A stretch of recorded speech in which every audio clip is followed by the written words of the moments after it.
The Cannibal Tour is about the process when Westerners traveled in the New Guinea.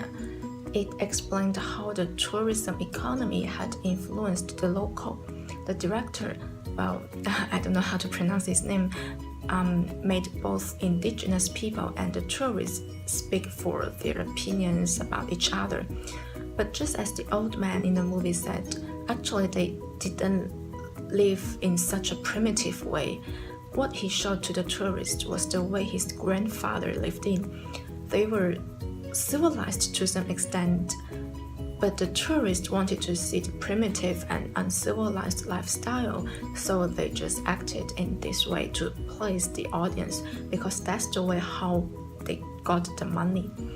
And Couple in the Gauge is more hilarious, I think, because even the so-called indigenous people were fake. They were actually American actor and actress. However, only a few people had ever doubted the authenticity about this. So we can see that what tourism economy has a great influence on local people's life. And actually it also happens in China.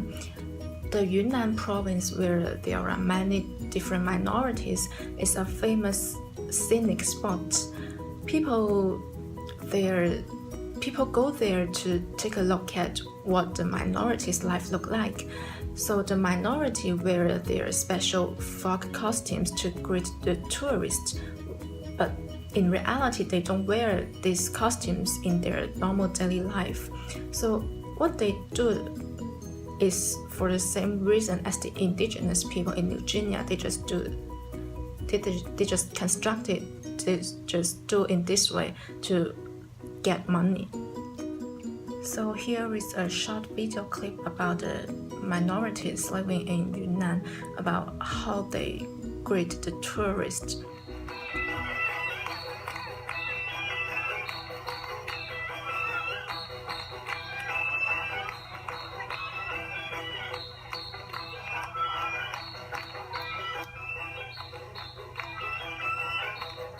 So what we actually see or what we actually look at is not always true. We need to think about it, because in many cases it is just constructed.